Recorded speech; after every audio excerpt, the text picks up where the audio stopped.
எல்லோருக்கும் வணக்கம். இது உங்கள் study with Dharshini YouTube channel. நான் வீடியோவில் மே 5ஆம் தேதிக்கான current affairs today current affairs பார்க்க போகிறோம். அதுக்கு முன்னாடி எஸ்டர்டே கரண்ட் அஃபேர்ஸ் வந்து ஒரு தடவை ரிவிஷன் பார்த்து ஸ்டார்ட் பண்ணலாம். So May 3rd and 4th 2 தினங்களுக்கான கரண்ட் அஃபேர்ஸ் ரிவிஷன். ஒவ்வொரு கொஸ்டினுக்கும் ஆன்சர் வந்து கமெண்ட் பண்ண ஆரம்பிச்சிடலாம். கவனிங்க. ஃபர்ஸ்ட் கொஸ்டின், ரிசர்வ் வங்கியின் புதிய துணை ஆளுநராக நியமிக்கப்பட்டுள்ளவர் யார்? ஆன்சர் ரோஹித் ஜெயின். மத்திய பொதுத்துறை நிறுவனமான பிரசார் பாரதியின் புதிய தலைவராக நியமிக்கப்பட்டுள்ளவர் யார்? ஆன்சர் பிரசூன் ஜோஷி. இந்தியாவின் முதல் காகிதமில்லா நீதித்துறை மாநிலமாக எந்த மாநிலம் உருவெடுத்துள்ளது? Answer Sikkim state. அதே மாதிரி இந்தியாவில் ஃபர்ஸ்ட் காகிதமில்லா மாவட்ட நீதிமன்றமாக எந்த மாநிலத்துடைய நீதிமன்றம் உருவெடுத்திருக்கு? இதுக்கான ஆன்சரை கமெண்ட் பண்ணுங்க. இது உங்களுக்கான கொஸ்டின்.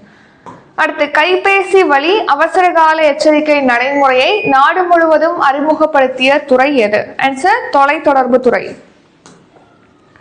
அரசின் முன் அனுமதி இல்லாமல் காப்பீடு துறையில் எத்தனை சதவீத அந்நிய நேரடி முதலீட்டை மேற்கொள்ள அறிவிப்பு வெளியாகி உள்ளது? ஆன்சர் 100%, 100%. சின்பாக்ஸ் 2 என்பது எந்த இரு நாடுகளுக்கு இடையிலான கூட்டு ராணுவ பயிற்சி? ஆன்சர் இந்தியா மற்றும் கம்போடியா. ஆதி 191M செமி கிரையோஜெனிக் என்ஜின் எந்த நாட்டின் தயாரிப்பு? Answer Russia. உலகின் முதல் ஆப்டோ சார் செயற்கைக்கோள் எது? ஆன்சர் திருஷ்டி. திருஷ்டி மிஷன் கீழே இந்த செயற்கைக்கோள் உருவாக்கியிருக்காங்க. ஸோ அதனால இந்த நேம் வந்து திருஷ்டின்னு சொல்றாங்க. அடுத்து, கீழடிக்கு முந்தைய காலகட்ட கடல் சங்கு குழி வீடுகள் எங்கு கண்டெடுக்கப்பட்டுள்ளன? ஆன்சர் கோவை மாவட்டம். லிபுலே கணவாய் எந்த மாநிலத்தில் உள்ளது? ஆன்சர் உத்தரகாண்ட். உலக பத்திரிகை சுதந்திர தினம் எந்த நாளில் அனுசரிக்கப்படுகிறது? ஆன்சர் மே 3rd வந்து செலிப்ரேட் பண்றோம். ஐசிசி மகளிர் T20 உலகக்கோப்பை கிரிக்கெட் போட்டி எங்கு நடைபெற உள்ளது? ஆன்சர் இங்கிலாந்துல. மாட்ரிட் ஓபன் டென்னிஸ் போட்டி மகளிர் ஒற்றையர் பட்டத்தை வென்றவர் யார்? Answer Marta Kostyuk. தாமஸ் கோப்பை பேட்மிண்டன் போட்டியில் இந்தியா டேஷ் பதக்கம் வென்றுள்ளது? ஆன்சர் வெண்கல பதக்கம், பிரான்ஸ் மெடல் வந்து வின் பண்ணிருக்காங்க. மாட்ரிட் களிமண் தரை மாஸ்டர்ஸ் போட்டியில் ஆண்கள் ஒற்றையர் பட்டத்தை வென்றவர் யார்? ஆன்சர் ஜானிக் சின்னர் தான் வந்து வின் பண்ணிருக்காங்க. மே 5th டுடே கரண்ட் அஃபேர்ஸ் பார்க்கலாம். அதுக்கு முன்னாடி இன்னைக்கு ஒரு குவாட் பார்த்துட்டு ஸ்டார்ட் பண்ணலாம். இன்னைக்கு என்ன குவாட் அப்படின்னா, change begins with you, it doesn't start until you do. அதாவது மாற்றம் அப்படிங்கிறது உங்கள்கிட்ட தான் தொடங்குது, நீங்க ஸ்டார்ட் பண்ணலாட்டி அந்த மாற்றமும் நடக்காது அப்படிங்கிறத இன்னைக்கான குவாட். இப்போ நம்ம வாழ்க்கையில ஒரு சக்சஸ் அடையணும், உங்க வாழ்க்கையை ஒரு ஸ்டேஜுக்கு மாற்றணும், இப்போ இருக்கிறத விட இன்னொரு இடத்துக்கு கூட்டிட்டு போகணும், அடுத்த ஸ்டெப்புக்கு போகணும், கவர்மெண்ட் எக்ஸாம்ல நான் பாஸ் ஆகணும், வேலை வாங்கணும் அப்படின்னு சொல்லி நிறைய எய்ம் இருக்கு, அச்சீவ் பண்ணணுங்கிற ஆசை இருக்கு. அந்த அச்சீவ் நீங்க அந்த சக்சஸை நீங்க அடையணும் அப்படின்னா, அந்த மாற்றத்தை நீங்க அடையணும் அப்படின்னா ஃபர்ஸ்ட் நீங்க அதுக்கு மாறணும். இப்போ ஆற்றை கடக்கணும் அப்படின்னா அதுக்கு என்ன பண்ணணும்? நீச்சல் கத்துக்கணும். நீச்சல் கத்துக்கிட்டாதான் ஆற்றை வந்து கடக்க முடியும். அதே மாதிரிதான் சூடான ஒரு பொருளை நம்ம கையில எடுக்கணும் அப்படின்னா ஆசைப்படுறீங்க அப்படின்னா அதுக்கு என்ன பண்ணணும்? கிளவுஸ் மாட்டிட்டு எடுக்கணும். அந்த மாதிரி ஒரு மாற்றம் நடக்கணும் அப்படின்னு நீங்க விரும்புறீங்கன்னா அந்த மாற்றத்துக்கு ஏத்த மாதிரி நீங்க மாறினாதான் அந்த மாற்றம் உங்களை நோக்கி வரும், உங்க கைக்கு வரும். நல்லா படிச்சாதான் எக்ஸாம்ல பாஸ் ஆக முடியும். ஒரு ஓட்டப்பந்தயத்துல வின் பண்ணணும் அப்படின்னா டெய்லி ரன் பண்ணணும், எக்ஸசைஸ் பண்ணணும். ஸோ மாற்றம்ங்கிறது எப்போ அது மாற்றமா மாறும் அப்படின்னா உங்ககிட்ட அந்த மாற்றம் வரும்போது தான் மாறும் அப்படிங்கிறதா இன்னைக்கான குவாட். ஸோ உங்களுக்கு எது தேவைப்படுதோ அதுக்கேற்ற மாதிரியான ஒரு ஆளா நீங்க மாறணும் அப்படிங்கிறது தான். அடுத்து, Tamil Nadu current affairs today current அஃபேர்ஸ்ல ஃபர்ஸ்ட் டாபிக், தமிழக சட்டப்பேரவை தேர்தலில் எந்த கட்சி வெற்றி பெற்றது? ஆன்சர் டிவிகே, தாவேகா. தமிழக வெற்றி கழகம் பாத்தீங்கன்னா மொத்தமா 234 சீட்ல 108 சீட்ல வந்து வின் பண்ணிருக்காங்க. அதிகமான சீட்ல வின் பண்ணிருக்காங்க. இவங்க தான் ஆட்சி அமைக்கிறதுக்கு அதிக வாய்ப்பு இருக்கு. ஏன்னா இப்போ ஆளுநருக்கு சான்ஸ் கொடுப்பாங்க, ஆளுநர் வந்து சூஸ் பண்ணுவாங்க, இந்த கட்சி வந்து நீங்க பெரும்பான்மையை நிரூபிக்கணும் அப்படின்னு சொல்லிட்டு பெரும்பான்மையை நிரூபிக்கிறாங்க, கூட்டணி அமைக்கிறாங்க அப்படின்னா அவங்க வந்து ஆட்சி அமைச்சிடலாம். ஸோ இல்லைனா மறு எலெக்ஷன் வைப்பாங்க. அதை பற்றிலாம் அடுத்த லாஸ்ட் கொஸ்டினில் கொடுத்துருப்பேன், அப்போ நம்ம டீட்டெயிலாக பார்க்கலாம். ஃபர்ஸ்ட் 108 இடங்கள்ல தமிழக வெற்றி கழகம், விஜய் அவர்கள் தலைமையிலான தமிழக வெற்றி கழகம் வந்து தமிழக அசம்பிளி எலெக்ஷன்ல வந்து வின் பண்ணியிருக்காங்க. ஸோ அதுக்கடுத்து பார்த்தீங்கன்னா திமுக கூட்டணி 73 இடங்கள்ல வின் பண்ணியிருக்காங்க. திமுக மட்டும் அப்படின்னு பார்த்தோம்னா 59 சீட் வந்து வின் பண்ணியிருக்காங்க திமுக. அதிமுக கூட்டணி வந்து 53 இடங்கள்ல வின் பண்ணியிருக்காங்க. ஸோ இந்த தமிழக வெற்றி கழகம் தானே 108 இடங்கள்ல வின் பண்ணியிருக்காங்க. அதுல வந்து 2 இடங்கள்ல வந்து அந்த கட்சியுடைய தலைவரான விஜய் அவர்கள் போட்டிட்டு இருப்பாங்க. பெரம்பூர் தொகுதி, அப்புறம் திருச்சிராப்பள்ளி கிழக்கு தொகுதி, 2லையுமே விஜய் அவர்கள் வின் பண்ணியிருப்பாங்க. ஸோ 2 தொகுதியிலுமே ஒரே எம்எல்ஏ இருக்க முடியுமானா கிடையாது. ஒரு தொகுதியில தான் எம்எல்ஏ இருக்க முடியும். இன்னொரு தொகுதிக்கான பதவியை அவங்க ராஜினாமா பண்ணுவாங்க. அப்படி ராஜினாமா பண்ணதுக்கு அப்புறமா இந்த தொகுதி, ஒரு தொகுதிக்கு மட்டும் இடைத்தேர்தல் அப்படிங்கிறது நடக்கும். அதுக்கப்புறம் புது எம்எல்ஏ சூஸ் பண்ணுவாங்க. ஸோ அப்படி பார்க்கும்போது 107 இடங்கள் தான் டிவி கேட்ட இருக்கும். அப்படிதானே? 107 இடங்கள் இருக்கு. அப்போ ரிமைனிங் வந்து பெரும்பான்மை பெறணும், ஆட்சி அமைக்கணும் அப்படின்னா அதுக்கு மொத்தமா எத்தனை சீட் தேவைப்படுதுன்னா 118 சீட்டு தேவைப்படுது. அதை எப்படி 118 கரெக்டா சொல்றீங்க அப்படின்னு கேட்டா, மொத்தமா 234 தொகுதி இருக்கா தமிழ்நாட்டுல. இந்த 234 தொகுதிகள்ல 50% மேல, பாதிக்கும் மேல எந்த கட்சி வின் பண்றாங்களோ அவங்க தான் பெரும்பான்மையோட ஆட்சி அமைப்பாங்க. ஸோ இதுல 50% அப்படின்னு பார்த்தோம்னா 117 சீட் தான் 234ல பாதி சீட். இதோட ஒரு சீட் வந்து கூடுதலா இருக்கணும். அப்போ 118 சீட்ல எந்த கட்சி வின் பண்ணுதோ அந்த கட்சி பெரும்பான்மையோட ஆட்சி அமைப்பாங்க. அவ்வளோ சீட் வின் பண்ணல அப்படின்னா கூட்டணி அமைச்சு ஆட்சி அமைப்பாங்க. அதை பத்தி டீட்டெயில் லாஸ்ட்ல நம்ம பார்ப்போம். இப்போதைக்கு 118 சீட் வந்து ஆட்சி அமைக்க தமிழ்நாட்டில் தேவைப்படுது. தாவேகா வந்து 107 இடங்கள், 108 இடங்கள்ல வின் பண்ணியிருக்காங்க. ஒரு சீட்ல எப்படி ராஜினாமா பண்ணிடுவாங்க. ஸோ ஆளுநர் யார் இருக்காங்க தமிழ்நாட்டில் அப்படின்னா, ராஜேந்திர விஸ்வநாத் அர்லேகர் தான் தமிழ்நாட்டுடைய ஆளுநர். ஸோ ஆளுநர் அவர்கள் பார்த்தீங்கன்னா ஆர்டிகல் 164, அதுக்கு முன்னாடி ஆர்டிகல் 163 பத்தி பார்ப்போம். ஆர்டிகல் 163 வந்து ஆளுநருக்கு உதவுறதுக்காக முதலமைச்சரை தலைவராக கொண்ட ஒரு அமைச்சரவை அப்படிங்கிறது இருக்கும் அப்படின்னு சொல்லி ஆர்டிகல் 163 சொல்லுது. ஆர்டிகல் 164 வந்து முதலமைச்சரை நியமிக்கிறத பத்தி சொல்லுது. முதலமைச்சரை ஆளுநர் தான் நியமிப்பாங்க. முதலமைச்சரோட ஆலோசனையோட பேர்ல அமைச்சர்களை நியமிப்பாங்க. இப்போ இந்த எலெக்ஷன்ல எல்லாரையும் சூஸ் பண்ணிருக்காங்கல்ல, அவங்கெல்லாம் MLA, member of legislative assembly, சட்டமன்ற உறுப்பினர்களை சூஸ் பண்ணிருக்காங்க. அந்த சட்டமன்ற உறுப்பினர்கள்ல இருந்து குறிப்பிட்ட நபர்களை அமைச்சரா சூஸ் பண்ணுவாங்க. எப்படி இவங்க தான் அமைச்சர்னு சூஸ் பண்ணுவாங்கன்னா, முதலமைச்சர் தான் இவங்க அமைச்சர் அப்படின்னு சொல்லி வழிகாட்டுதல் பண்ணுவாங்க, ஆலோசனை கொடுப்பாங்க ஆளுநருக்கு. அதன்படி அந்த மினிஸ்டர் வந்து அப்பாயிண்ட் பண்ணுவாங்க. ஸோ அதை பத்தி சொல்லக்கூடியதான் ஆர்டிகல் 164 அப்படிங்கிறது. மாநில ஆளுநர் முதலமைச்சரை நியமிக்கிறாரு. சட்டப்பேரவை தேர்தலில் பெரும்பான்மை பெற்ற கட்சியுடைய தலைவரை ஆளுநர் வந்து ஆட்சி அமைக்கிறதுக்காக அழைப்பு விடுப்பாங்க. அவரோட ஆலோசனை பேர்ல முதலமைச்சருடைய ஆலோசனை பேர்ல அமைச்சர்களை ஆளுநர் வந்து அப்பாயிண்ட் பண்ணுவாங்க. இவங்க எவ்வளவு நாட்களுக்கு பொறுப்புல நீடிப்பாங்க அப்படின்னு பார்த்தா, கவர்னருடைய பிளஷர் இருக்க வரைக்கும், ஆளுநருடைய விருப்பப்படி பொறுப்புல இருப்பாங்க. பெரும்பான்மை நிரூபிக்க முடியல அப்படின்னா ஆளுநர் வந்து அந்த சட்டப்பேரவையை கலைக்க முடியும். அந்த அதிகாரத்தை பத்தி சொல்லக்கூடியது ஆர்டிகல் 174. அதை பத்திலாம் நம்ம லாஸ்ட்ல பார்ப்போம்.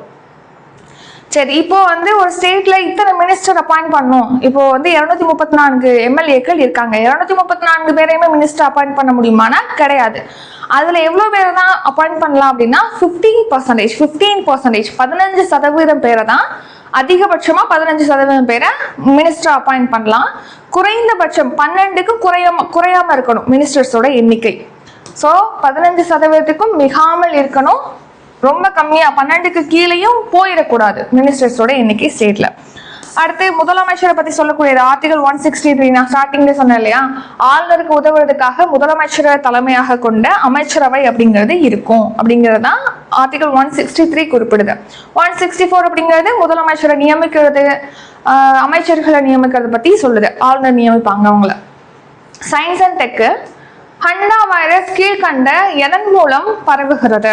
ஆன்சர், எலிகளின் எச்சம். ஸோ எலிகளுடைய எச்சம், சிறுநீர் மூலமாக இந்த ஹண்டா வைரஸ் அப்படிங்கிறது பரவுது. இந்த நோய் பரவுனவங்களுக்கு சுவாச கோளாறுகள் அப்படிங்கிறது ஏற்படும்.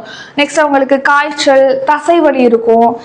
ரொம்ப அப்படியே விட்டுட்டோம் அப்படின்னு பார்த்தீங்கன்னா நுரையீரலாம் செயலுக்க செஞ்சிடும் சொல்லியிருக்காங்க. இந்த நோய் ஒருத்தவங்களுக்கு ஏற்படுது அப்படின்னா 40% வந்து அவங்க இறக்குறதுக்கு சான்ஸ் இருக்கு அப்படின்னு சொல்றாங்க.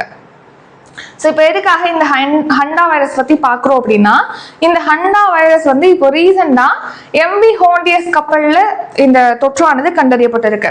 கேப் வெர்டே தீவு நாட்டை நோக்கி பயணிக்கக்கூடிய நெதர்லாந்துடைய MV ஹோண்டியஸ் கப்பல்ல இந்த ஹண்டா வைரஸ் தொற்று அப்படிங்கிறது கண்டறியப்பட்டிருக்கு. அதனால இதை பத்தி பார்க்குறோம். இது எலிகளுடைய எச்சம், சிறுநீர், உமிழ்நீர் மூலமாக காற்றுல கலந்து மனிதர்களுக்கு பரவுது. அடுத்து world and international current affairs. Hormuz நீரிணை முடக்கத்தை முறியடிக்க ப்ராஜெக்ட் ஃப்ரீடம் நடவடிக்கையை எந்த நாடு தொடங்கியுள்ளது? Answer America. United States of America தான் வந்து இப்போ என்ன பண்ணியிருக்காங்க, ஹோர்மோஸ் நீரிணையில வந்து கப்பல்கள் வந்து சரக்கு கப்பல்கள் அங்கேருந்து வெளிவர்றது அப்படிங்கிறது சிரமமாக இருக்குது. ஈரான் வந்து அதை க்ளோஸ் பண்ணி வச்சுருக்காங்க. ஏதேனும் கப்பல் போணுச்சுன்னா ஏவுகணை மூலமாக தாக்குதல் நடத்துறது, கன்னி வெடி தாக்குதல் நடத்துறது, இந்த மாதிரி பண்ணி அந்த கப்பல்கள் வந்து பயணிக்கிறதுக்கு அஞ்சுறாங்க. ஸோ அவங்கள பாதுகாப்பாக கடந்து கொண்டு வர்றதுக்காக, ஹோர்மோஸ் நீரிணையை கடந்து கொண்டு வர்றதுக்காக ப்ராஜெக்ட் ஃப்ரீடம் அப்படிங்கிற ஒரு நடவடிக்கை வந்து தொடங்கியிருக்காங்க அமெரிக்கா. ப்ராஜெக்ட் ஃப்ரீடம் இந்த ஹோர்மோஸ் நீரிணையை வந்து கடக்கிறதுக்காக, கப்பல்கள் பாதுகாப்பாக கடந்து செல்வதற்காக. இப்போ 2 கப்பல்கள் பாதுகாப்பாக கடந்திருக்கு பாரசீக வளைகுடா பகுதியிலேருந்து அப்படின்னு சொல்லி தெரிவிச்சிருக்காங்க. Next, state and scheme. மேற்கு வங்க மாநிலத்தில் நடைபெற்ற தேர்தலில் எந்த கட்சி வெற்றி பெற்றது? ஸோ ஆன்சர் வந்து பாரதிய ஜனதா கட்சி. பாரதிய ஜனதா பார்ட்டி, அதாவது பிஜேபி தான் இப்போ வந்து மேற்கு வங்கம் வெஸ்ட் பெங்கால்ல நடந்த அசம்பிளி எலெக்ஷன்ல வந்து வின் பண்ணியிருக்காங்க. ஏற்கனவே திரிணாமுல் காங்கிரஸ் வந்து இருந்திருப்பாங்க, மம்தா பானர்ஜி அவர்கள் தலைமையில அந்த கட்சியை வீழ்த்தி பிஜேபி வந்து வின் பண்ணியிருக்காங்க. மேற்கு வங்கத்துல 294 தொகுதி இருக்கு, நம்ம தமிழ்நாட்டுல 234 தொகுதி இருக்கு. 5 ஸ்டேட்டுக்கு வந்து எலெக்ஷன் நடந்திருக்கும், அதுல ஒன்று மேற்கு வங்கம். அதுல பிஜேபி தான் வந்து வின் பண்ணியிருக்காங்க இந்த எலெக்ஷன்ல. ஸோ கவனிங்க, மேற்கு வங்கத்தில் பிஜேபி 207 இடங்கள்ல வின் பண்ணியிருக்காங்க. மொத்தமாக 294 தொகுதிகளில் எவ்வளோ பெரும்பான்மைக்கு தேவைப்படுது அப்படின்னா 147 தொகுதி தான். பிஜேபி 207 தொகுதிகளில் வின் பண்ணி இப்போ ஆட்சி அமைக்கிறாங்க அங்கே. இப்போ ரீசெண்டாக அந்த 5 ஸ்டேட்டுக்கு எலெக்ஷன் நடந்துச்சுன்னு சொல்லி பார்த்தோம் இல்லையா, யூனியன் டெரிட்டரி புதுச்சேரி உட்பட 5 சட்டமன்ற தேர்தல் அப்படிங்கிறது நடந்துச்சு. அதில் தமிழ்நாடு வந்து 85.10% வாக்குகளானது பதிவானுச்சு தமிழ்நாட்டில். அசாமில் வந்து 85.38% வாக்குகள். அங்கே உள்ள தொகுதிகளோட எண்ணிக்கை 126. கேரளாவில் 140 தொகுதிகள் இருக்கு, அங்கே 78.03% வாக்குகள் அப்படிங்கிறது பதிவாயிருக்கும். அடுத்து புதுச்சேரி யூனியன் டெரிட்டரியிலே அங்கே உள்ள சட்டமன்றத்துக்கு வந்து 30 தொகுதிகள் இருக்கு, அங்கே வந்து 89.93% வாக்குகள் அப்படிங்கிறது பதிவாயிருக்கு. வெஸ்ட் பெங்கால்ல 294 தொகுதிகளில் 2 கட்டமாக நடத்திருப்பாங்க இங்கே எலெக்ஷன், 2 ஃபேஸா. மொத்தமா 92.47% வாக்குகள் அப்படிங்கிறது வெஸ்ட் பெங்கால்ல பதிவாயிருக்கு. Next, state and scheme.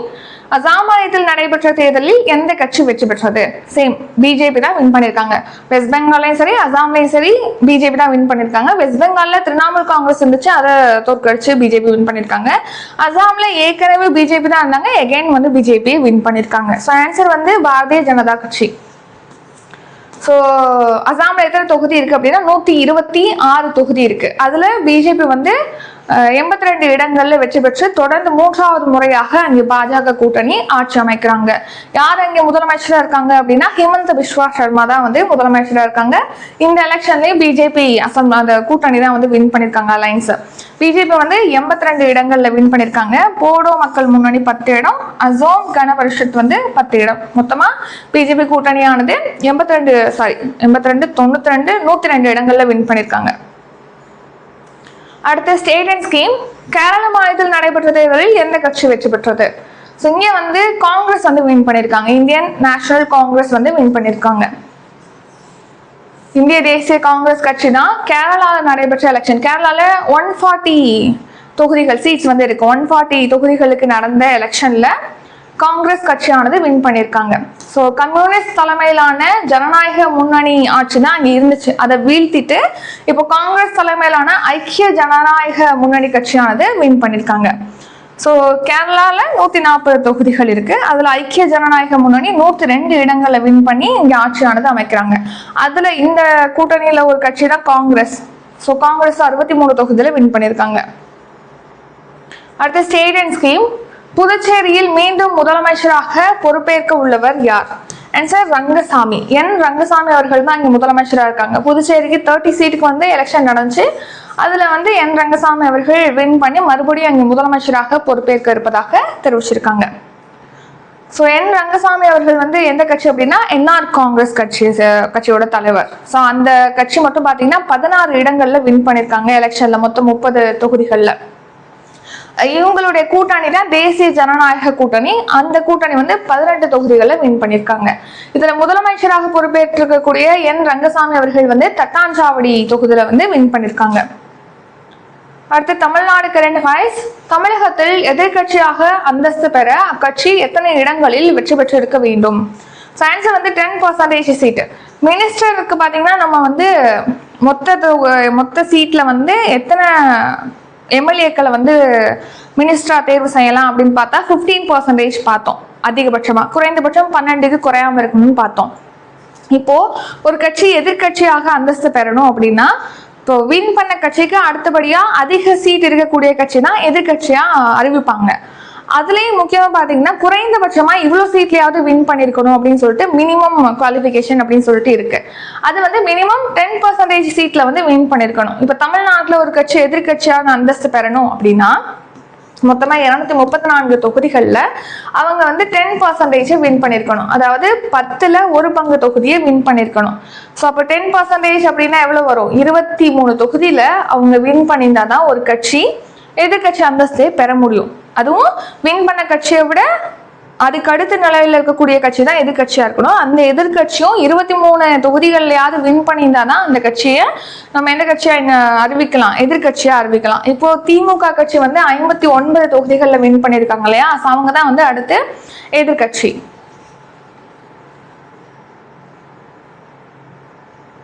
So Tamil Nadu சட்டமன்ற தேர்தலில் லாஸ்டா வந்து ஆட்சி அமைக்கிற கட்சிக்கு அடுத்தபடியா, அதாவது அதிக பெரும்பான்மை பெற்ற கட்சிக்கு அடுத்தபடியாக இருக்கக்கூடிய கட்சியை தான் எதிர்கட்சியாக அறிவிப்பாங்க. ஸோ அதன்படி எதிர்கட்சியா இருக்கணும் அப்படின்னா 10% சீட்டாவது வந்து வின் பண்ணிருக்கணும் குறைந்தபட்சம். தமிழ்நாட்டில் 234 தொகுதி இருக்கு. அப்போ 10%னா 23 இடங்கள்ல வின் பண்ணிருக்கக்கூடிய பெரும்பான்மை இடங்களை பெற்ற அதுக்கு அடுத்து 2வது இருக்கக்கூடிய கட்சி தான் வந்து எதிர்கட்சியா பொறுப்பேற்கலாம், அதாவது ரெகக்னைஸ் பண்ணுவாங்க. இப்போ ஒரு கட்சி வந்து மாநில கட்சி அப்படிங்கிற ஒரு அந்தஸ்தை பெறணும் அப்படின்னா அதுக்கு என்னென்ன கிரைட்டீரியா இருக்கு அப்படின்னு பார்த்தா, சட்டமன்ற தேர்தல் நடக்குது இல்லையா, அதுல 6% ஓட்டு பெற்றிருக்கணும், 2 சீட்டை வந்து வின் பண்ணிருக்கணும், 6% மொத்த ஓட்டுகளை 6% ஓட்டுகளையும் 2 சீட்லையும் வின் பண்ணிருக்கணும் ஒரு கட்சி. அதுக்கு அடுத்த குவாலிஃபிகேஷன் இப்போ இது பெறல அப்படின்னா 3% சீட்லயாவது வின் பண்ணிருக்கணும். அதுக்கு அடுத்து பாத்தீங்கன்னா 8% வாக்குகளை வந்து மொத்தமா பெற்றிருக்கணும். அதுவும் பண்ணல அப்படின்னா இப்போ மக்களவை எலெக்ஷன்ல வந்து 25 தொகுதிகளுக்கு ஒரு தொகுதியை வின் பண்ணணும், ஒவ்வொரு 25 தொகுதிகளுக்கும் ஒரு தொகுதியை வந்து வின் பண்ணணும் அப்படின்னு சொல்லிட்டு கிரைட்டீரியா இருக்கு. ஸோ எகைன் பாருங்க, மொத்த செல்லுபடியாகும் வாக்குகள்ல 6% வாக்குகள் பெறணும், 6% வாக்குகளை பெறணும், பிளஸ் அதோட சேர்த்து ஒரு 2 இடங்கள்ல சட்டமன்ற தேர்தலில் வின் பண்ணணும். இது வந்து ஃபர்ஸ்ட் கிரைட்டீரியா. அதுக்கு அடுத்து மொத்த சட்டமன்ற இடங்கள்ல 234 இடங்கள் இருக்கு இல்லையா, அதுல 3% இடத்தை வந்து ஒரு கட்சி வின் பண்ணணும். ஸோ 3% இடங்கள் சீட்ஸை வந்து பிடிக்கணும். 234 தொகுதிகள் தமிழ்நாட்டில் இருக்குன்னா 3% இடங்களை வந்து வின் பண்ணணும். இந்த மாதிரி தான் ஒவ்வொரு ஸ்டேட்லயுமே ஸ்டேட் அசம்பிளி எலெக்ஷன்ல 3% சீட்டை வந்து வின் பண்ணணும். அப்படியே இல்லை அப்படின்னா ஒரு மாநிலத்துக்கு ஒதுக்கப்பட்டிருக்கக்கூடிய மக்களவை இடம், ஃபார் எக்ஸாம்பிள் இப்போ நீங்க ஏ ஸ்டேட்னு வச்சுக்கோங்க, ஏ ஸ்டேட்டுக்கு வந்து மக்களவை இடங்கள் 25 இடங்கள் இருக்கு அப்படின்னா ஒவ்வொரு 25 இடங்களுக்கும் ஒரு மக்களவை இடத்தை வின் பண்ணணும்னு கொடுத்துருக்காங்க. ஸோ ஏ ஸ்டேட் வந்து 25ல் நம்ம டிவைட் பண்ணோம்னா ஒரு சீட் இருக்கு இல்லையா, அப்போ ஒரு சீட்லயாவது வின் பண்ணணும் ஏ ஸ்டேட். இப்போ பி ஸ்டேட் எடுத்துக்கிட்டோம் அப்படின்னா இங்க வந்து 40 தொகுதிகள் அலாட் பண்ணியிருக்காங்க மக்களவை தொகுதி பி ஸ்டேட்டுக்கு அப்படின்னா 25ல் டிவைட் பண்ணும்போது இங்க என்ன வருது, 1.6 வருதா. அப்போ இந்த கட்சி 2 இடங்கள்ல வின் பண்ணணும் மக்களவை எலெக்ஷன்ல அப்படின்னு சொல்லி அர்த்தம். ஸோ ஒவ்வொரு 25 இடங்களுக்கும் ஒரு மக்களவை இடத்தை வந்து வின் பண்ணணும் அந்த கட்சி. ஸோ இது அதுக்கு அடுத்த கிரைட்டீரியா. அடுத்து மாநிலத்துல பதிவான மொத்த வாக்குகள்ல 8% அல்லது அதுக்கு அதிகமான வாக்குகளை அவங்க பெற்றிருக்கணும். ஸோ இப்போ 4 கிரைட்டீரியா கொடுத்துருக்கோம் இல்லையா, 4ல் ஏதாவது ஒன்றை வந்து ஃபில்ஃபில் பண்ணுறாங்க அப்படின்னா அந்த கட்சிக்கு மாநில கட்சி அப்படிங்கிற அந்தஸ்தை வந்து கொடுப்பாங்க. அடுத்து ஒரு வேட்பாளராக ஒரு தொகுதிக்கு நிற்கிறாங்க சட்டமன்ற தேர்தலில் அப்படின்னா எம்எல்ஏ ஆகணும் அப்படின்னா அதுக்கான தகுதிகள் என்ன அப்படின்னு பார்த்தா, ஃபர்ஸ்ட் அவங்க இந்தியன் சிட்டிசனாக இருக்கணும், இந்திய குடிமகனாக இருக்கணும். அதுக்கு அடுத்து 25 வயது நிறைவடைந்தவங்களா இருக்கணும். நெக்ஸ்ட் வந்து அவங்க ஒரு தொகுதியில அவங்க வாக்காளராக அவங்களுடைய பெயர் வந்து இருக்கணும், வாக்காளர் பட்டியலில் அவங்களுடைய பெயர் வந்து இருக்கணும். நெக்ஸ்ட் 1951ஆம் ஆண்டு மக்கள் பிரதிநிதித்துவ சட்டத்தின் கீழ் தகுதி இழப்பு செய்யப்பட்டிருக்க கூடாது அவங்க. Next national current affairs. So same தொங்கு தொங்கு சட்டசபை நிலையை விவரிக்கும் சரியான விடையை தேர்ந்தெடுக்க. ஸோ ஹங் அசம்பிளி அப்படின்னு சொல்றோம் இல்லையா, அதை பத்தி சொல்லக்கூடிய கரெக்ட் ஸ்டேட்மெண்ட் என்ன அப்படிங்கிறதா கொஸ்டின். ஸோ ஆன்சர் என்னன்னா, எந்த ஒரு கட்சியும் தேவையான பெரும்பான்மையை பெறாத நிலை. இப்போ நம்ம இருக்கோம் இல்லையா, அந்த சிச்சுவேஷன் தான் நம்ம இந்த தொங்கு சட்டமன்ற நிலை அப்படின்னு சொல்றோம்.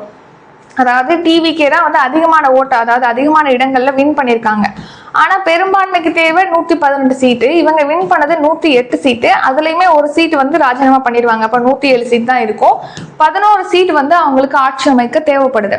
இப்ப இந்த 11 சீட்டே அவங்க பெற்றாதான் ஆட்சி அமைக்க முடியும். அப்படியே ஆட்சி அமைக்கும் போது அது நிலை இல்லாம இருக்கும், ஒரு அரசியல் நிலைத்தன்மை இருக்காது. எப்ப வேணாலும் அந்த கூட்டணியா சேர்ந்தவங்க பிரிஞ்சு போகலாம், அந்த மாதிரி சிச்சுவேஷன், சப்போர்ட் இருக்காது அப்படிங்கிற மாதிரி எப்போதுமே நிலைத்தன்மை இருக்காது. ஸோ அப்படி அமைகிறது தான் நம்ம தொங்கு சட்டசபை நிலை அப்படின்னு சொல்றோம்.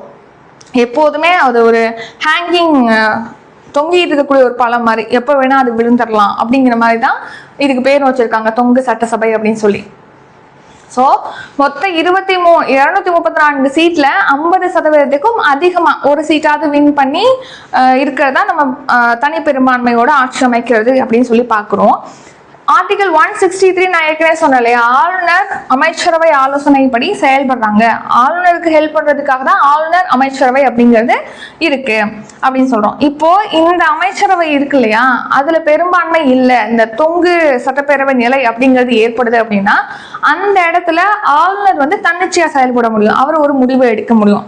ஸோ அதுக்கு முன்னாடி தான் இந்த கரெக்டா சட்டப்பேரவையில் பெரும்பான்மை இருக்கும்போது முதலமைச்சர் அமைச்சரவை என்ன சொல்றாங்களோ அதை கேட்பாங்க. அப்படி அமையல, தொங்கு சட்டசபை அப்படிங்கிற அந்த ஒரு சிச்சுவேஷன் வருது அப்படின்னா அந்த டைம்ல அவருக்கு விருப்ப அதிகாரம் அப்படிங்கிறது ஆளுநருக்கு இருக்கு. ஸோ ஆளுநர் என்ன பண்ணுவாங்க அப்படின்னா 164 ஆர்டிகல் 1 சப்கிளாஸ் 1 படி ஆளுநர் வந்து முதலமைச்சரை நியமிக்கிறாங்க, அமைச்சரவையில் உள்ள அமைச்சர்களை அப்பாயிண்ட் பண்றாங்க. தொங்கு சட்டமன்றத்துல மிகப்பெரிய கட்சியோட தலைவர் இல்லைன்னா பெரும்பான்மை ஓட்ட பெற்றிருக்கக்கூடிய கூட்டணியை வந்து ஆட்சி அமைக்கிறதுக்கு ஆளுநர் அழைப்பாங்க.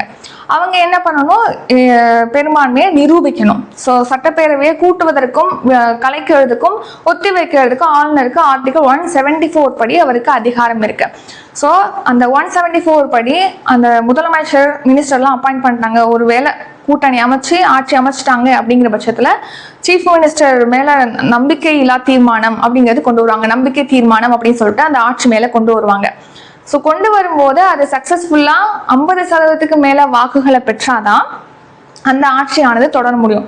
அப்படி 50% மேல பெரும்பான்மையை நிரூபிக்க முடியல அந்த கட்சி அப்படின்னா அவங்க ஆட்சியிலேருந்து விலகிற மாதிரி இருக்கும். அந்த சட்டசபையை வந்து கலைச்சிருவாங்க, நியூ எலெக்ஷன் அப்படிங்கிறது கண்டக்ட் பண்ணுவாங்க. ஸோ இதை பற்றியெல்லாம் தான் இதில் கொடுத்துருக்கேன். ஆர்டிகல் 174 படி சட்டமன்றத்தை ஆளுநர் வந்து கூட்டுவாங்க, அங்கே நம்பிக்கை வாக்கெடுப்புங்கிறது நடத்துவாங்க. பாதிக்கும் மேல அவங்களுக்கு பெரும்பான்மை கிடைக்கும் போது, சப்போர்ட் கிடைக்கும் போது அவங்க தொடர்ந்து அந்த ஆட்சியில இருக்க முடியும். அப்படி இல்லை அப்படிங்கிறது இல்லைங்கிற டைம்ல வந்து அதை கலைச்சிருவாங்க அந்த ஆட்சியை. அதுக்கப்புறமா என்ன நடக்கும் அப்படின்னா குடியரசுத் தலைவரோட ஆட்சி அப்படிங்கிறது நடக்கும். அடுத்த எலெக்ஷன்ல சூஸ் பண்ற வரைக்கும் குடியரசுத் தலைவரோட ஆட்சி அப்படிங்கிறது மாநிலத்தில் அமல்படுத்துவாங்க.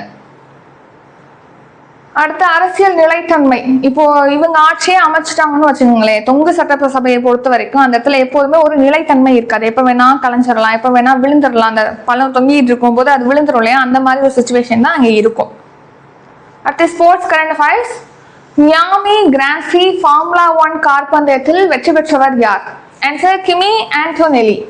கிமி ஆண்டோனெல்லி தான் Miami grand free formula 1 car பந்தயத்துல வந்து வின் பண்ணியிருக்காரு இந்த கிமி ஆண்டோனெல்லி. ஸோ இவர் வந்து மெர்சிடஸ் பந்தய வீரர், இத்தாலி நாட்டை சேர்ந்தவர். செகண்ட் பிளேஸ் யார் அப்படின்னா லாண்டோ நோரிஸ். தேர்ட் வந்து ஆஸ்கர் பியாஸ்ட்ரி வந்து தேர்டு. அடுத்து ஷார்ட் நியூஸ். பிலிப்பைன்ஸ்ல உள்ள ஒரு எரிமலை தான் மாயோன் எரிமலை. அங்கே வந்து ஒரு பெரிய அளவில் எரிமலை சாம்பல் அப்படிங்கிறது வெளியேறி இருக்கு ரீசெண்டாக. அந்த மாயோன் எரிமலை எங்கே இருக்கு? பிலிப்பைன்ஸ்ல இருக்கு. அதை பற்றி கொஞ்சம் ஞாபகம் வச்சுக்கோங்க. அடுத்து 5th May current affairs revision. Today current affairs revision பார்க்கலாம். அதுக்கு முன்னாடி நம்ம சேனல்ல கரண்ட் அஃபேர்ஸ் சப்ஸ்கிரிப்ஷன் ஸ்டார்ட் ஆகுது. அதில் இந்த வருஷம் ஜனவரி டு டிசம்பர் வரைக்கும் 12 மந்த்துக்கான டெய்லி கரண்ட் அஃபேர்ஸ் பிடிஎஃப் இருக்கும், மந்த்லி கரண்ட் அஃபேர்ஸ் பிடிஎஃப் இருக்கும், வீக்லி டெஸ்ட் இருக்கும், மந்த்லி டெஸ்ட் இருக்கும். ஸோ இதுக்கான ஃபீஸ் வந்து 750. ஏற்கனவே சப்ஸ்கிரிப்ஷனில் உள்ள ஸ்டூடெண்ட் உங்களுக்கு சப்ஸ்கிரிப்ஷன் வேலிடிட்டி முடிஞ்சிருச்சு, இதை மறுபடியும் கண்டினியூ பண்ணணும்னு நினைக்கிறீங்கன்னா 650 பே பண்ணி ஜாயின் பண்ணிக்கலாம். அதே மாதிரி கரண்ட் அஃபேர்ஸ் டெஸ்ட் பேட்ச் வந்து ஸ்டார்ட் ஆகுது லாஸ்ட் இயர் ஜூன்லேருந்து இந்த வருஷம் ஆகஸ்ட் வரைக்கும் 15 மந்த் இதில் கவர் ஆகும். குரூப் 1 படிக்கிறவங்க, குரூப் 2 படிக்கிறவங்களுக்காக அதில் ஜாயின் பண்ண நினைக்கிறவங்கன்னா ஜாயின் பண்ணிக்கலாம். அதை பற்றி டீட்டெயிலாம் டிஸ்கிரிப்ஷனில் இருக்குது. காண்டாக்ட் நம்பர் டிஸ்கிரிப்ஷனில் கொடுத்துருக்கோம். அந்த நம்பருக்கு கால் பண்ணி அல்லது வாட்ஸ்அப்பில் டெக்ஸ்ட் பண்ணியோ தாராளமாக கேட்கலாம். இப்போ நம்ம கரண்ட் அஃபேர்ஸ் ரிவிஷன் பார்க்கலாம். ஃபர்ஸ்ட் கொஸ்டின், தமிழக சட்டப்பேரவை தேர்தலில் எந்த கட்சி வெற்றி பெற்றது? ஆன்சர் டிவிகே, தாவேகா. ஹண்டா வைரஸ் கீழ்கண்ட எதன் மூலம் பரவுகிறது? ஆன்சர் எலிகளுடைய எச்சம்.